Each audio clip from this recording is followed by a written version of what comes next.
Depuis plus de 25 ans, les terres agricoles du sud de l'Angleterre voient apparaître chaque année des dessins mystérieux, appelés crop circles ou cercles de culture. Ces motifs énigmatiques surgissent dans le monde entier pendant les courtes nuits d'été. Mais le cœur du pays des cercles de culture reste l'Angleterre, dans les comtés du Wiltshire et de l'Hampshire. C'est là qu'un groupe de passionnés consacre sa vie à cet étrange phénomène. Cette histoire parle de nous tous. Selon moi, le phénomène lui-même nous concerne tous. Certains ont une approche spirituelle, d'autres sont des scientifiques et des chercheurs. Tous sont déterminés à percer ce mystère envoûtant. Toute ma maison et toute ma vie sont dédiées à cette étude. Pour moi, la saison ne se termine jamais. Ces passionnés ne sont pas seuls. Dans le Wiltshire et l'Hampshire, on trouve aussi des groupes de gens qui affirment être les auteurs de ces cercles. Au fond, tout ne serait qu'un vaste canular. Voici les habitants du pays des cercles de culture. Chacun détient une pièce du puzzle, un morceau de vérité.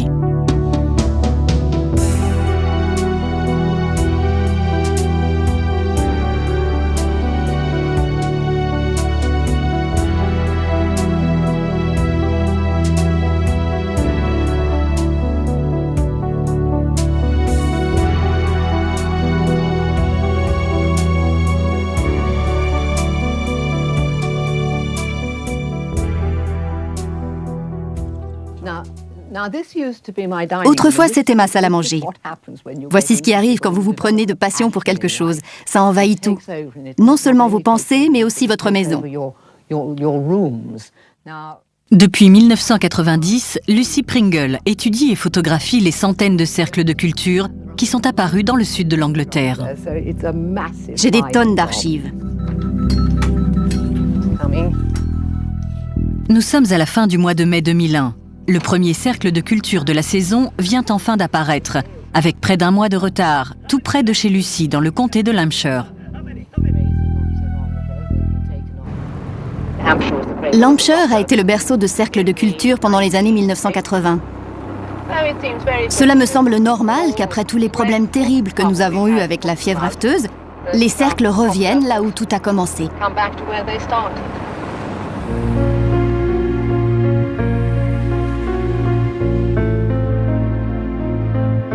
Comté de l'Hampshire, 1978. Les premiers cercles de culture sont signalés. Ce ne sont que des simples dépressions circulaires dans des champs. Personne n'y prête grande attention.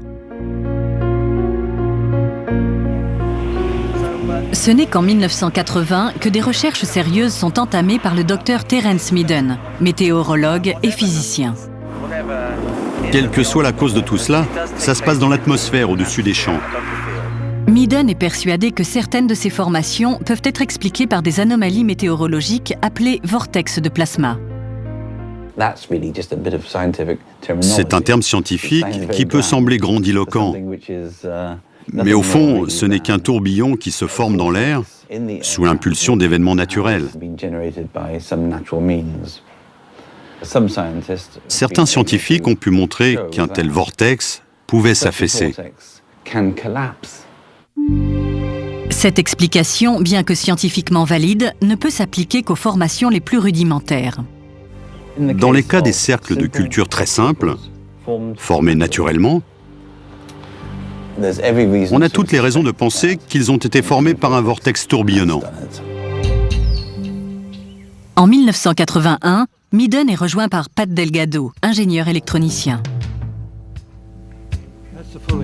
Delgado est le premier à suggérer que le paranormal pourrait intervenir dans ces phénomènes. Il trouve également un autre partisan de cette théorie.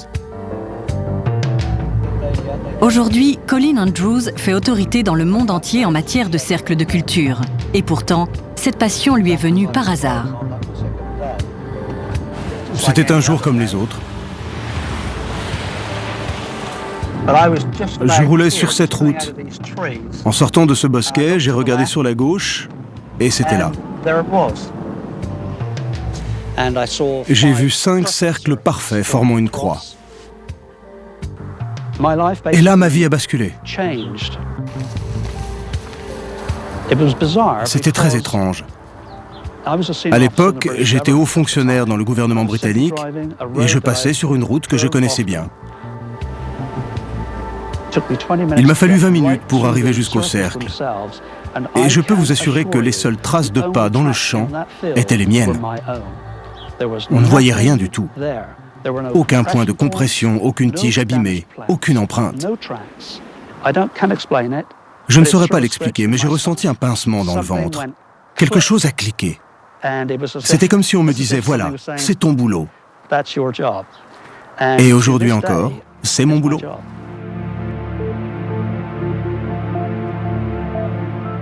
En 1985, des cercles de culture apparaissent dans tout le Wessex. Le phénomène décolle. Mais pour l'instant, les chercheurs sont cloués au sol. Il leur faut un pilote et un photographe. Par chance, Busty Taylor a les deux casquettes.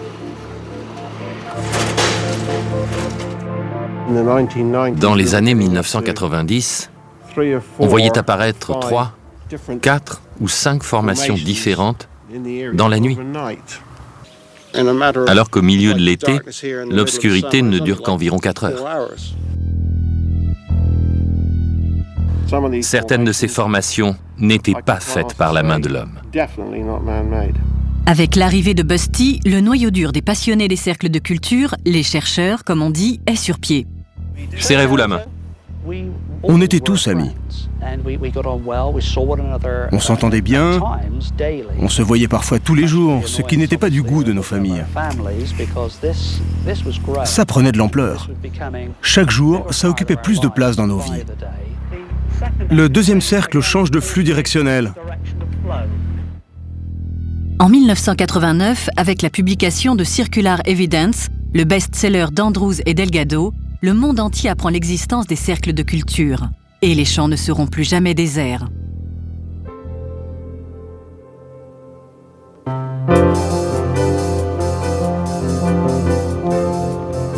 Les cercles de culture ont une durée de vie limitée. Ils survivent au maximum jusqu'aux moissons suivantes. Mais bien avant ça, leur forme et leurs détails complexes se seront érodés à cause de l'intervention des éléments naturels et des hommes. On va tourner à droite pour aller dans les champs. Les chercheurs dépendent d'un petit groupe de chasseurs de cercles de culture qui photographient et étudient les formations récentes. Dans le meilleur des cas, quelques heures après leur création. Celui qui est derrière nous est le premier cercle de culture de la saison. C'est toujours terriblement excitant de découvrir un nouveau cercle. Et encore plus pour celui-ci, puisqu'il est à quelques minutes de chez moi. Il a une forme géométrique très simple. C'est une formation classique pour un début de saison. Un simple motif circulaire, comme on en voit très souvent depuis plus de 10 ans. Mais pour les chercheurs, c'est le début tant attendu de la saison 2001 des cercles de culture. Malheureusement, nous ne pouvons pas aller plus près à cause des mesures de précaution contre la fièvre afteuse. Pour la Grande-Bretagne, 2001 restera l'année de la fièvre afteuse, un pathogène volatile touchant les bovins et les moutons qui a fait des ravages dans les campagnes et conduit à la mise en place de restrictions dans l'accès aux terres agricoles. Mais pour certains chasseurs de cercles de culture, cette crise sanitaire est une question bien trop terre-à-terre. En ce moment, je fais ce qu'on appelle ma crise des 50 ans. Sauf que je ne me sens pas du tout en crise, je m'éclate totalement. L'Américain Peter Sorensen est venu pour la première fois dans le Wessex en 1992. Il a été envoûté par les cercles de culture au point de revenir à chaque saison. Sa mission, garder une trace du phénomène avec sa caméra. Oh, c'est magnifique. Filmer les cercles de culture est un boulot pas compliqué et vraiment très sympa. Là, c'est marron. Ça devrait être par là. La deuxième formation de la saison est apparue et avec son collègue Nan Liu, Peter l'a repérée depuis la route, au-dessus du petit hameau de Pewsey. N'écris pas sur la carte. Non, c'est juste ici.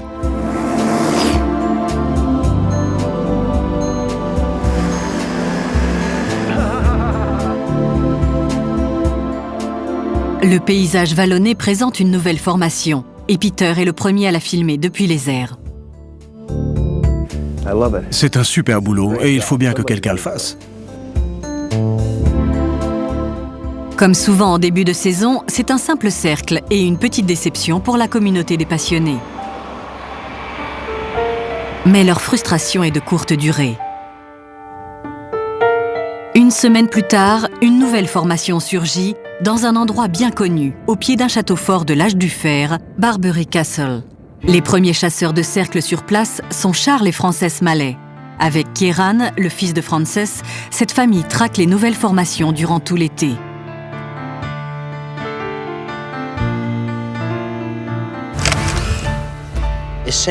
Comme on habite à proximité, on vient observer les formations dès qu'elles arrivent. On est souvent les premiers à les voir. On les mesure, on les dessine et on prend des notes. Va jusque là-bas, tout au bord du cercle.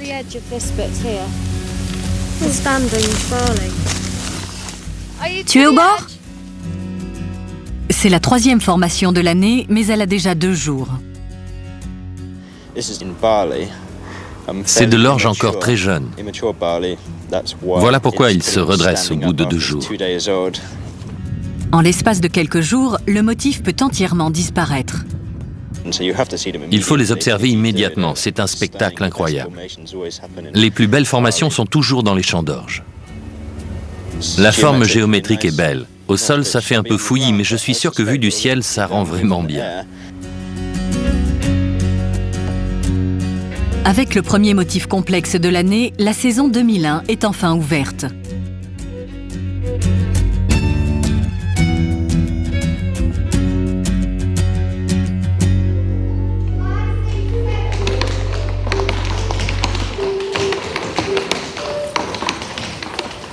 Au cœur du phénomène des cercles de culture se trouve le petit village d'Alton Barnes. Polly Carson vit ici depuis longtemps et pour cette agricultrice, ce mystère est comme un don du ciel. L'année précédente, des voisins avaient eu un cercle chez eux. Et je me souviens avoir dit à Tim, mon mari, que ce n'était pas juste qu'on n'en ait pas un, nous aussi.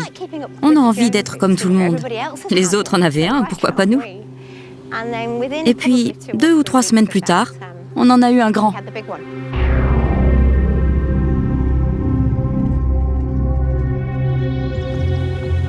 Dans les 24 heures, on a été assaillis par la presse britannique. Et dans les 48 heures, c'était les médias du monde entier. On a vu débarquer des milliers de gens.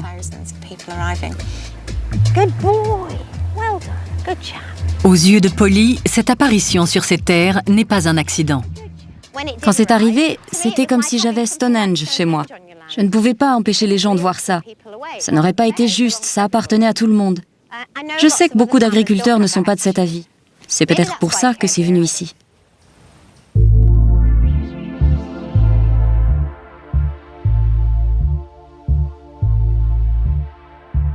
Une communauté se forme, et son grand prêtre est Michael Glickman, à qui la polémique ne fait pas peur. Selon lui, les recherches ne doivent pas porter sur la physique, mais sur la métaphysique.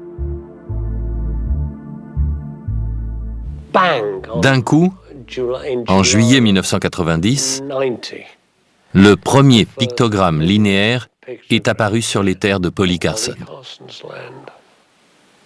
On en a beaucoup parlé. J'ai pris ma voiture pour aller voir ça avec mon plus jeune fils. Je suis entré dans cette formation et d'un point de vue métaphorique, je n'en suis jamais sorti.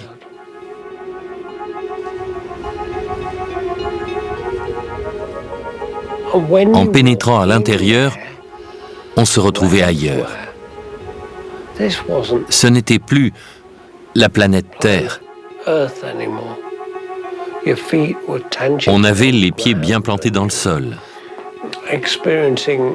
Et on était attiré par des forces gravitationnelles terrestres. Mais quand on marchait dans cet espace, on se sentait ailleurs.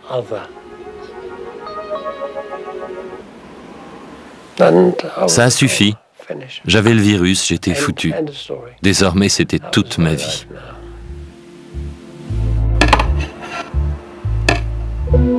Architecte de formation, Michael Glickman consacre tout son temps à déchiffrer le sens des cercles de culture, car pour lui, ce sont des messagers. L'approche de la science moderne est « comment ça marche ?» Moi, j'essaie de comprendre le message.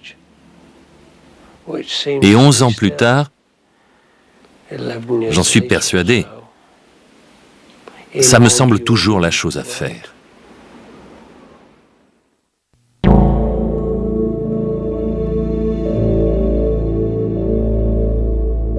Des formes complexes remplacent désormais les simples cercles. En juillet 1991, une formation incroyable apparaît près du château fort de Barbury Castle. Avec Barbury Castle, c'était comme si on était monté d'un cran.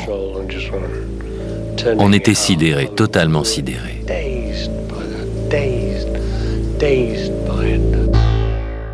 Barbury Castle est une date clé, car à partir de ce moment, on commence à douter de l'implication humaine. Et l'évolution symbolique des cercles suggère une volonté de prise de contact par une intelligence invisible. Ça fait une bonne trotte, comme toujours. C'est une période palpitante pour les chercheurs. Mais la police du Wiltshire les voit comme des fauteurs de troubles. Les fermiers locaux signalent à la police du Wiltshire la présence de cercles de culture depuis le début des années 80, notamment dans la région de Devizes.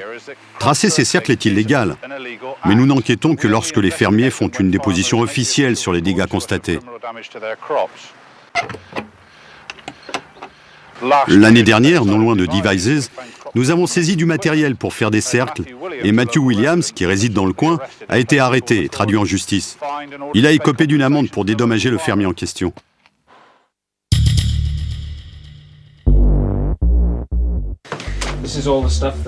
Voici ce que la police m'a rendu. Ils avaient confisqué toutes sortes d'équipements de recherche. L'arrestation de Matthew Williams est un cas unique, mais il rejette la notion de canular. Il se voit comme un vrai créateur de cercles de culture. J'ai été arrêté parce que j'avais proposé à un chercheur américain de lui montrer qu'un être humain pouvait tracer un cercle de culture. Je lui ai donc fourni des preuves qu'il a transmises à Michael Glickman, qui est ensuite allé à la police et a persuadé le fermier de porter plainte contre moi. Je suis très fier d'avoir participé à la condamnation de Matt Williams.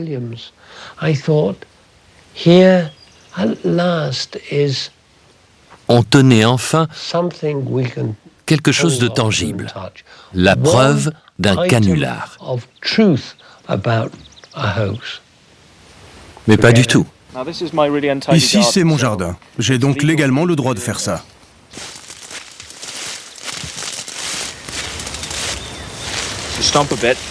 Je m'arrête pour poser mon matériel. Il faut ensuite créer un axe central. Cette affaire ne repose sur rien de vrai. La première chose à savoir, c'est que tout est faux à propos de ces pseudo-canulars. Tout. La création de cercles de culture est considérée comme une supercherie malveillante. Et voilà, j'ai un cercle de culture dans mon jardin. Mais Matthew Williams clame haut et fort que ses motivations sont les mêmes que celles de Michael Glickman. Pour moi, c'est quelque chose de spirituel. Ma passion des cercles de culture vient des expériences étranges que nous avons eues en les traçant. Et ces expériences prouvent que quelque chose nous observait. Quelque chose était présent pendant qu'on les traçait. Il y a des phénomènes paranormaux associés aux cercles de culture, mais ce ne sont pas ces choses qui les créent. Ce sont des gens. Le paranormal, c'est autre chose qui existe dans les régions où les cercles de culture apparaissent, après ou pendant leur création. C'est ça qui m'intéresse.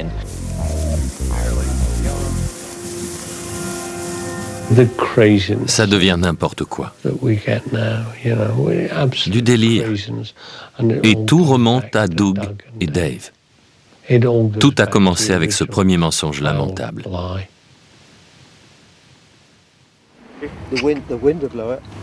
En septembre 1991, après la saison la plus spectaculaire jamais connue, deux hommes, Dave Chorley et son ami Doug Bower, se sont fait connaître par une affirmation encore plus étonnante. Il n'y avait aucun cercle de culture avant 1978 quand on a créé le premier. Quand Doug et Dave ont tracé le premier cercle, j'ai toujours pensé que c'était un don, pour donner aux gens quelque chose de mystique, de paranormal, d'extraordinaire.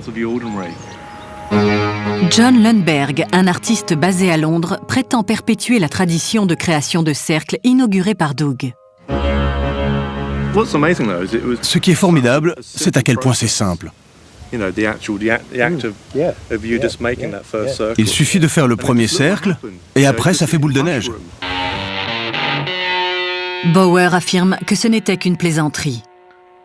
On voulait faire croire qu'un ovni avait atterri pendant la nuit. Ça ne tient pas debout. Ce n'était ni fait ni à faire. Ça ne ressemblait en rien à ce qu'on avait vu. C'est facile de faire croire qu'on a fait ceci ou cela, mais quand on leur a demandé de reproduire certains motifs, ils en ont été incapables. Doug et Dave ont prétendu avoir tracé eux-mêmes tous les cercles de culture. Mais leur version a changé au fil du temps. Après, ils ont dit que c'était seulement certains des cercles, et pas tous. Celui-là, mais pas celui-ci. Leur histoire n'était jamais la même. Il y a une autre incohérence dans l'affirmation de Doug et Dave. Les historiens ont retrouvé des archives surprenantes évoquant des cercles de culture. Elles datent de plusieurs siècles. Par exemple, un article de la revue britannique Nature décrit plusieurs cercles près de Londres dans les années 1880.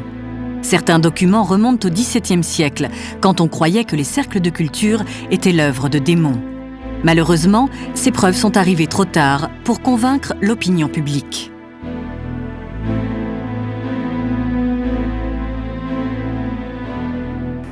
Le mensonge de Doug et Dave a eu l'effet d'une bombe à retardement,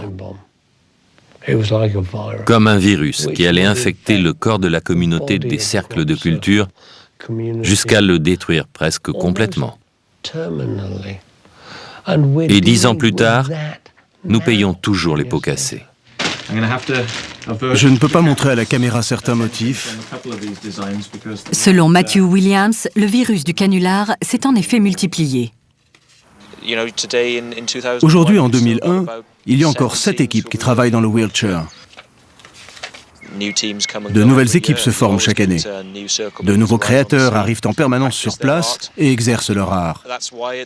Voilà pourquoi au début de la saison, les cercles sont simples et qu'à la fin, ce sont de véritables œuvres d'art. Quelqu'un m'a donné ça en me demandant de le reproduire. J'ai répondu qu'on voyait trop que c'était une pyramide avec les rayons du soleil. C'était trop évident, trop figuratif. Il faut être plus tordu. Il faut que le triangle soit plus symétrique. Sinon, autant écrire le mot pyramide dans les champs. À la mi-juillet, les fans de cercles de culture se retrouvent dans le Wessex, notamment pour assister à la première des 3 conférences annuelles sur le sujet. Celle-ci est organisée par le groupe d'études des cercles de culture de Wiltshire. Allez, bonne journée.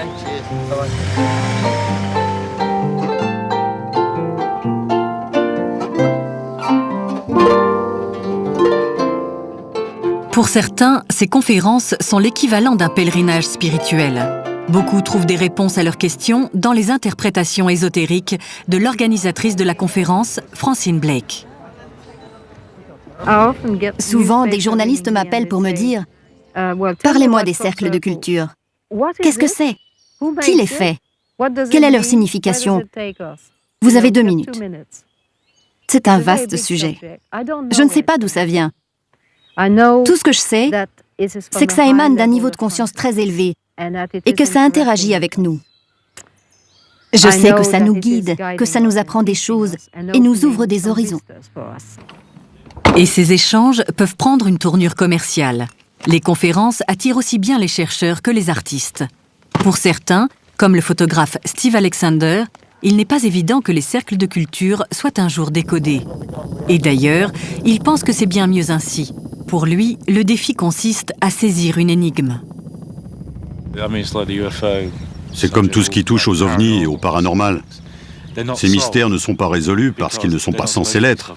Il faut que ça reste un mystère. On photographie sous plusieurs angles, mais pour le livre, on n'en garde qu'une ou deux. Depuis 1999, Steve et sa compagne Karen Douglas publient chaque année un livre sur les plus belles formations de la saison. On met beaucoup de photos dans nos livres pour qu'ils soient le plus complets possible, pour que ce soit un portrait fidèle du sujet. Comme la plupart des chercheurs, ils ont le sentiment que ce phénomène est intelligent et interactif, qu'il établit une communication avec ceux qui sont prêts à recevoir le message. Pendant l'été 1992, il y avait 4 formations à moins de 1500 mètres de ma maison, et c'était vraiment troublant. Depuis, j'ai l'impression que quelqu'un m'a laissé comme une carte de visite, disant « Salut, tu as compris ce qui se passait ?» Et les phénomènes observés sont extraordinaires. C'est quoi? J'étais sur la colline et j'ai vu un point lumineux.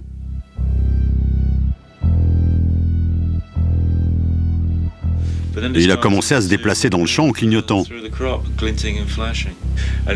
Au loin, je voyais un tracteur. Plus tard, le conducteur du tracteur a été interrogé. Et il a répondu que le moteur de son tracteur s'était arrêté quand l'objet l'avait survolé. Il l'a décrit comme aussi gros qu'un ballon. La théorie selon laquelle les ovnis sont responsables des cercles de culture a un fond de vérité, parce que beaucoup de témoins oculaires décrivent une sorte de vaisseau ayant participé physiquement à la création des dessins. Mais ça va bien au-delà de ce qu'on peut observer. Concernant les cercles de culture, je crois que les ovnis ne sont qu'une infime partie de la réalité. Une autre partie de la réalité qui fait l'unanimité chez les chercheurs est leur certitude que les authentiques cercles de culture génèrent des énergies subtiles qui peuvent être ressenties et mesurées. Les effets ne sont pas toujours positifs. Certaines personnes se sentent incommodées, ont envie de vomir ou mal à la tête. Ou d'autres, en marchant dans le champ pour approcher du cercle, ont l'impression que quelque chose veut les empêcher d'avancer. On se retrouve avec une violente migraine. Super! Je ne vous donnerai pas le nom de la personne ni où ça s'est produit. Mais un jeune homme est entré dans une formation récente et il a eu une érection pendant 24 heures. On constate de drôles de choses. Pas besoin de Viagra ici. On l'a prise un dimanche dans une formation apparue la veille. Les pannes de matériel et les anomalies photographiques sont également monnaie courante. Les piles des appareils photos se vident en une seconde. C'est un signe positif quand l'appareil tombe en panne. Ça ne nous est pas arrivé cette année. Quand ça arrive, vous êtes plutôt content.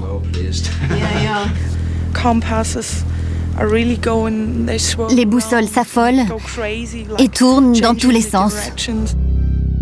À l'évidence, certaines formes d'énergie inhabituelles existent dans les cercles de culture. Mais d'où viennent-elles? Dans le Wessex, les hypothèses ne manquent pas. Je suis en train de chercher une ligne d'énergie avec un bâton de sourcier. Certains considèrent que c'est le pouls géomagnétique de la planète. Ensuite, je cherche la direction du flux. Dans quel sens ça circule? D'autres les voient comme des lignes de forces occultes, des autoroutes invisibles d'énergie magnétique qui s'entrecroisent dans la campagne. Et elles ne dateraient pas d'hier. De l'Antiquité au Moyen-Âge, les habitants de la région auraient construit leurs temples au point d'intersection de ces lignes d'énergie. Les cercles n'apparaissent pas n'importe où. On en trouve surtout près des monuments et des sites très anciens. D'autres chercheurs se concentrent exclusivement sur le profil intellectuel de ces motifs. Pour eux, certaines formations montrent une connaissance approfondie de la science et de la religion. La plupart des chercheurs pensent que les cercles sont un langage. Reste seulement à le décoder. Nous avons eu un dessin extraordinaire, une réplique du système solaire où il manque la Terre. J'ai travaillé avec un astronome et un astrophysicien de l'Université du Connecticut. Ils ont étudié tous les détails et toutes les proportions de ce système solaire et en ont conclu que c'était une représentation fidèle du vrai système solaire. C'était sidérant.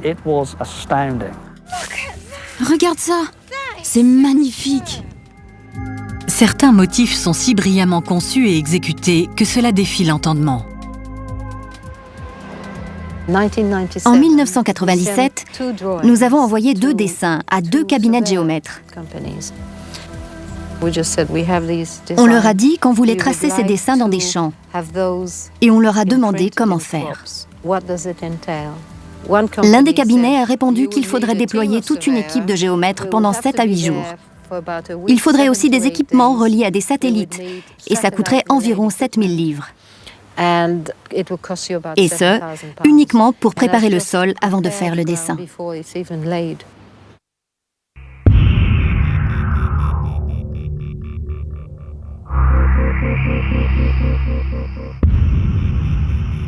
Fin juin, les formations continuent d'apparaître. Sur celle-ci, le centre a été moissonné par l'agriculteur quelques heures après sa découverte, sans doute pour décourager les curieux.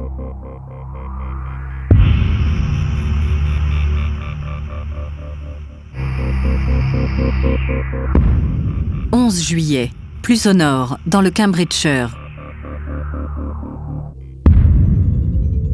12 juillet, la ferme des Carson accueille sa 2e formation de la saison. Andy Thomas, auteur et chercheur, et son collègue Jeff Stray sont sur place pour enquêter. Très souvent, les traces du tracteur traversent la formation. Et sur les bords, on voit des brins qui ne sont jamais couchés. Jeff Stray guette une autre anomalie courante. Souvent sur le premier ou deuxième nœud de la tige en partant de la base, on voit un petit trou par lequel s'écoule la sève. Les nœuds ont explosé. Il y a eu une trop forte pression qui les a fait éclater.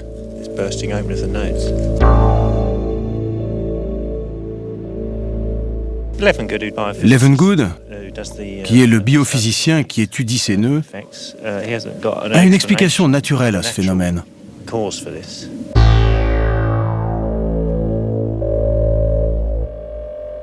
Le biophysicien américain W.C. Levengood est un pionnier de l'exploration scientifique des cercles de culture. En collaboration avec des chercheurs britanniques présents sur le terrain, il a développé un protocole d'analyse. On lui envoie des échantillons et il rend ses conclusions. Ces cavités d'expulsion sont propres aux formations dans les champs. On n'en trouve jamais sur les tiges témoins. J'ai examiné des milliers de plantes témoins et je n'en ai jamais vu. Et personne n'en a jamais vu. Parce que c'est vraiment propre à ces formations. Selon Levengood, les nœuds explosés sont causés par une poussée soudaine d'énergie micro-ondes au moment où les cercles de culture se forment. Les nœuds sont très sensibles à ces énergies parce qu'ils ont une forte teneur en eau. Plus la constante diélectrique est haute, plus l'interaction avec les micro-ondes est forte. Ce qui signifie que l'énergie micro-ondes fait plus de dégâts. Selon les conclusions de Levengood, la pousse des semences est également influencée par une formation. Pourtant, à l'intérieur d'un cercle, les graines présentent une détérioration significative. Ici, ce sont les graines témoins. On voit tout de suite que celles du haut sont plus petites. Mais si l'on fait germer ces graines, voici les brins de blé témoins. Il y en a sans doute 1 ou 2 qui n'ont pas germé. Maintenant, regardez les tiges venues de la formation. J'ai constaté une pousse accélérée et une plus grande vigueur des plantes venues des formations. La science a été bâillonnée. Nous avons été écartés du sujet. Je pense qu'il y a une sorte d'oblitération intentionnelle du savoir et des preuves scientifiques.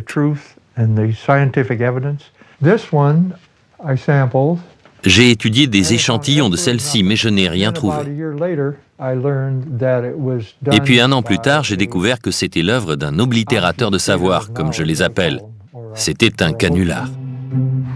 Qu'on les considère comme des auteurs de canulars et des créateurs de cercles comme ils se présentent, ces gens ont toujours formé une communauté cachée. On va voir. Mais depuis son arrestation, Matthew Williams a opté pour une position plus offensive. Il propose une réunion gratuite sur le phénomène, comme par hasard, au moment de la conférence du Wiltshire. Ça a lieu aujourd'hui. Pour bien me démarquer des 55 livres qu'ils font payer, j'ai décidé d'organiser une conférence gratuite pour dire aux gens ce qu'ils n'ont pas le droit d'entendre là-bas. L'un des problèmes de Matt, c'est qu'il claironne qu'il est l'auteur des cercles. Il explique leur signification et prétend qu'ils sont tracés par des humains. J'ai entendu des théories intéressantes. Des hérissons s'accouplant, des cerfs en rut, des courants descendant sous des hélicoptères, ou alors c'est juste des extraterrestres. Matthew n'est pas seul. La salle est pleine d'auteurs de cercles anonymes qui acceptent, bon gré mal gré, d'évoquer leurs expériences. J'ai freiné et je suis sorti de la voiture. J'ai avancé jusqu'au bord et j'ai vu 2 lumières posées au sommet des arbres, au-dessus de la formation. On aurait dit un satellite. Une lumière orange et puis plus rien. Mais les satellites ne font pas ça, non? 2 lumières très fortes flottaient lentement, avant de disparaître derrière les arbres. Et puis plus rien. Une autre est venue derrière la colline et elle est passée sous la première. Elle s'est arrêtée au-dessus du cercle de culture et toutes les 2 se sont éteintes. De telles expériences sont courantes parmi les auteurs de canulars, mais aussi les chercheurs. Tout le monde connaît quelqu'un qui a vécu une expérience étrange. Tout le monde accepte le fait que des gens tracent des cercles et que des boules de lumière ou d'autres phénomènes apparaissent en association avec ces formations.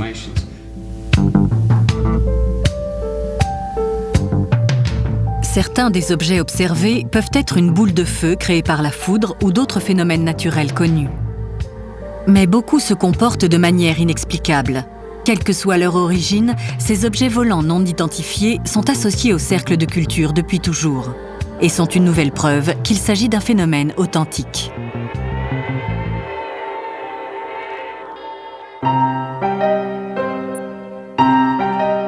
Chaque saison est unique. Certaines apportent une foule de preuves en ce sens. D'autres mettent en évidence une plus grande intervention humaine. Pour les chercheurs, 1996 est une année exceptionnelle. Un motif fractal est apparu à Stonehenge en plein jour en 15 minutes.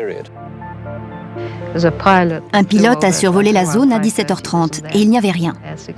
Mais à 18h, il l'a vu. Ça s'est passé dans un laps de temps de 30 minutes.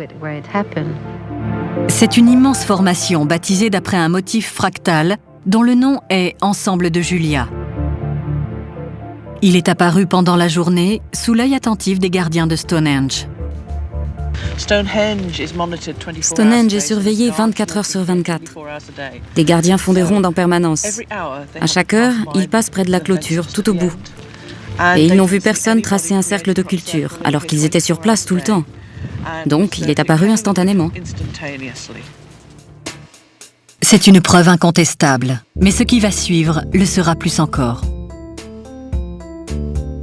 Le triple ensemble de Julia, qui est apparu à Windmill Hill en 1996, est l'une des icônes de la foi dans le monde des cercles de culture.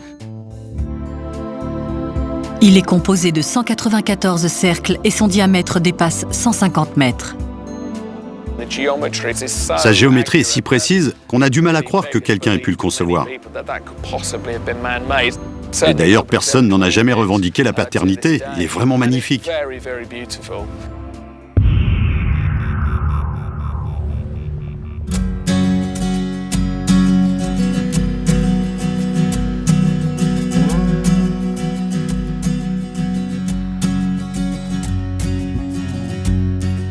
C'est un matin anglais typique, gris et humide. Mais les Malais sont en route pour leur surveillance quotidienne des cercles de culture. Leur promenade les conduit jusqu'à Alton Barnes, Silbury Hill et Avebury, là où ils ont le plus de chances de repérer de nouvelles formations. On part tôt le matin pour faire le tour des formations, pour que nos photos soient les plus précises possibles, avant qu'elles ne soient piétinées par des hordes de touristes. Non, il n'y a rien. Peut-être dans le creux?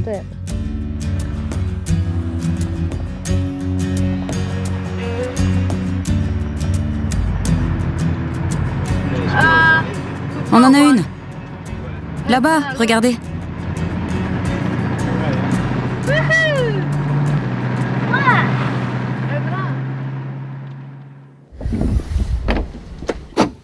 La formation n'était pas là hier. Elle est apparue dans la nuit.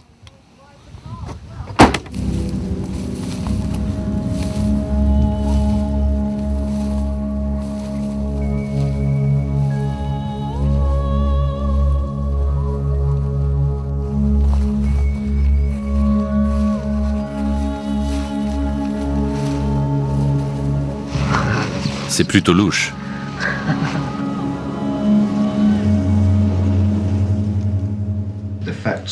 Les traces sur le sol nous indiquent que ça a été fait par des humains.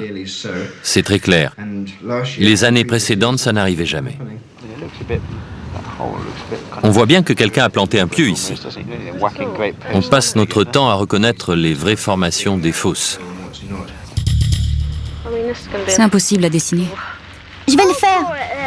Je dois d'abord mesurer. Ensuite, tu pourras en faire un dessin.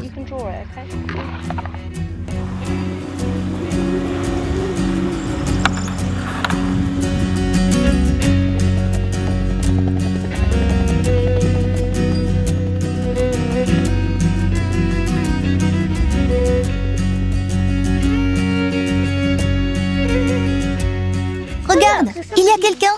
C'est le fermier?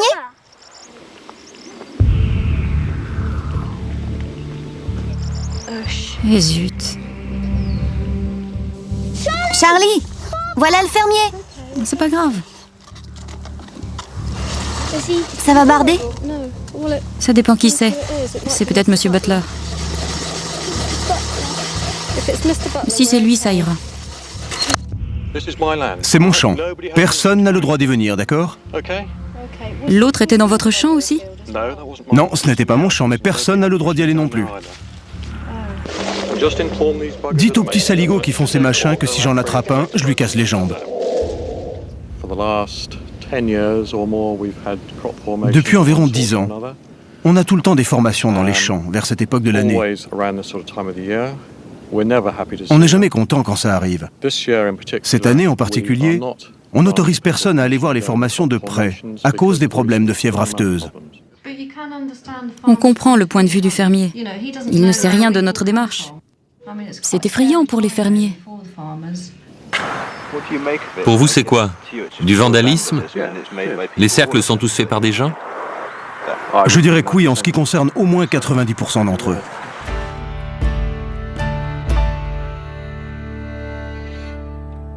Quand on les interroge, les agriculteurs locaux avouent avoir vu des cercles bien avant qu'ils ne deviennent à la mode. On voyait des cercles tout simples. Ils étaient là, tout seuls, ou alors il y en avait un groupe de 2 ou 3. Mais souvent, c'était juste une zone toute aplatie. On ne le voyait qu'en passant dessus avec la moissonneuse.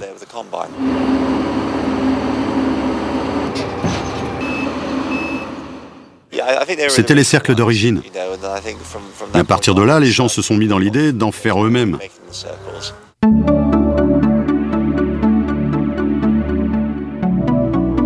Fin juillet, la saison 2001 des cercles de culture passe à la vitesse supérieure. On est très occupé depuis une semaine parce que les restrictions pour la fièvre afteuse ont été levées. Maintenant, des cercles apparaissent un peu partout. Cette formation est tracée par 2 chercheurs allemands, en guise de remerciement pour l'intelligence créatrice des cercles. Il y en a dans les céréales. Pour le chercheur américain Don Russell, c'est aussi l'occasion rêvée de tester sa théorie. Selon lui, ces formations artificielles présentent les mêmes pics électromagnétiques que les cercles de culture soi-disant authentiques. On approche de la formation de Koch-Kaiborg. Je mesure l'énergie ambiante dans le champ. C'est vraiment étrange. C'est quoi? C'est le bord. 60, 70, 80, 90. Nom d'un chien. C'est au centre. Les mesures les plus hautes sont en périphérie du tourbillon central.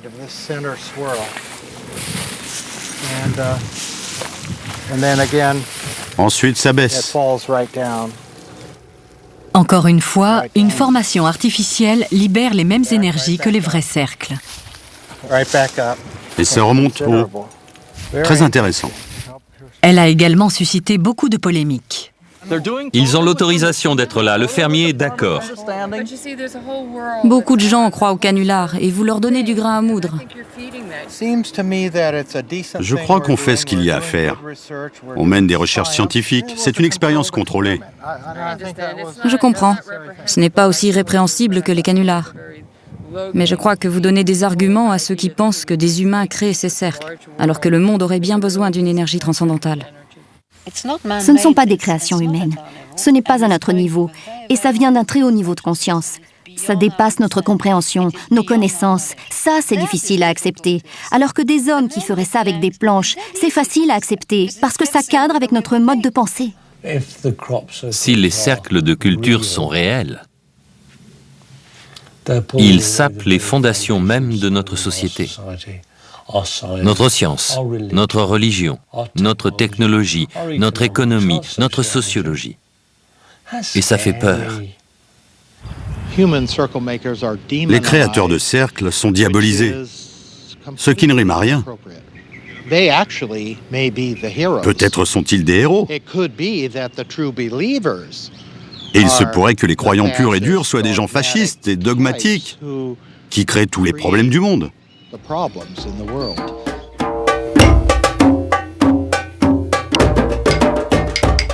Dans un site funéraire néolithique, les créateurs de cercles évoquent leurs ancêtres païens.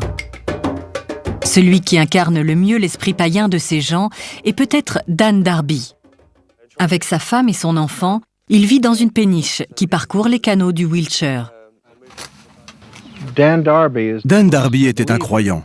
Il a découvert que certains cercles étaient tracés par des humains. Et il y a vu un catalyseur idéal pour éclairer les consciences. Et il a commencé à participer lui-même à ces activités. Pour moi, il ne s'agit pas de se moquer ou de tromper les gens. C'est une chose spéciale, subtile et magique. Ce n'est pas une blague. On veut savoir ce qui se passe, ce que c'est. D'un côté, on a les créateurs de cercles et de l'autre, les chercheurs. Mais au milieu, il y a une autre forme de conscience qui se moque de tout le monde. Plusieurs fois, on a bien cru se faire attraper. Des torches ont balayé les champs. Des gens essayaient de nous attraper. Mais on pense que quelque chose nous protégeait. On veut qu'il y ait du respect dans le temple qu'on va construire, dans l'espace sacré qu'on va installer. Il y a une conscience derrière tout ça. Elle nous motive. On a le sentiment qu'il y a une autre forme d'intelligence qui semble interagir avec les créateurs de cercles et les chercheurs.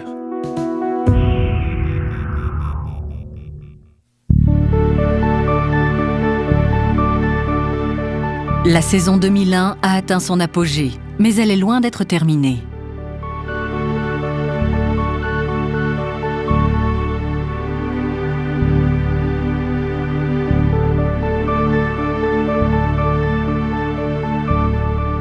En attendant l'apothéose, les chercheurs se regroupent à Glastonbury.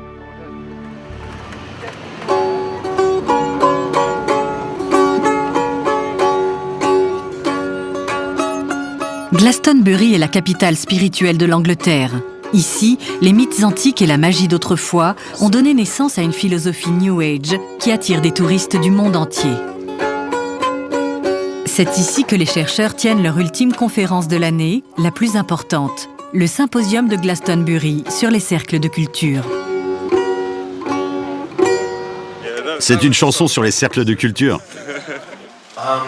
Merci à tous d'être là. Et bienvenue au 11e symposium de Glastonbury. Plus la conférence avance, plus il apparaît que la saison a été décevante et que les auteurs de canulars sont toujours aussi mal vus.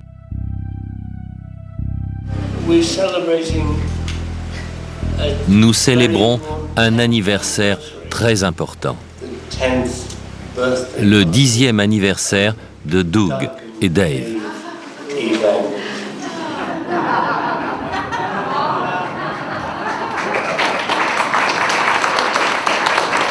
Happy birthday to you.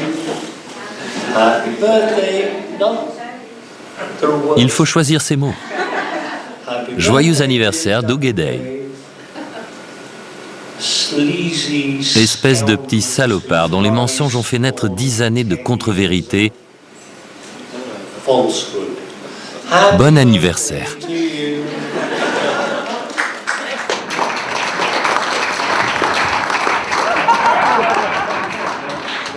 Maintenant, finissons-en enfin avec ces conneries.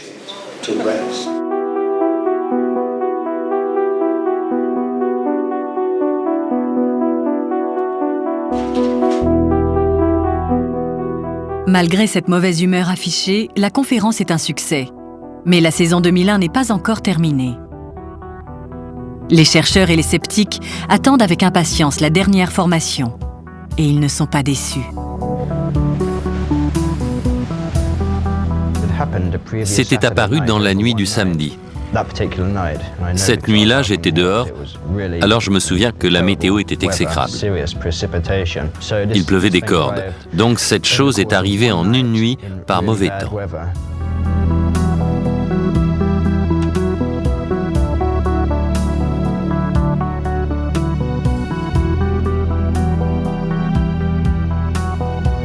Il nous a fallu 20 minutes pour trouver le centre, tellement c'était immense.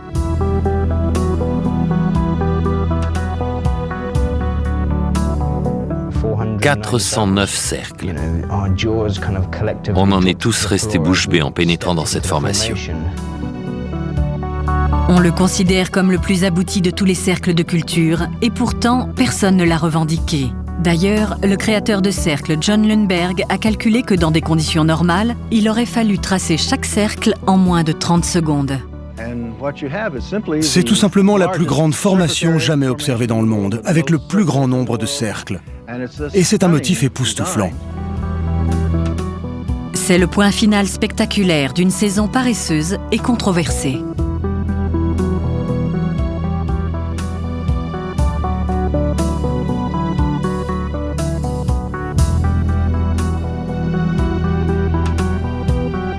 Et les chercheurs crient victoire. Les véritables créateurs de cercles se sont enfin manifestés. Il s'agit d'anges qui travaillent en collaboration avec des extraterrestres, des esprits terrestres et des êtres humains qui aplatissent les champs. Il y a une telle beauté, une telle intelligence, une telle majesté, un tel synchronisme dans les cercles de culture que ça ne peut pas se résumer à des petits plaisantins tout juste sortis du pub. Ça affecte le monde de manière si profonde et si magnifique que ça ne peut pas être que nous. C'est impossible.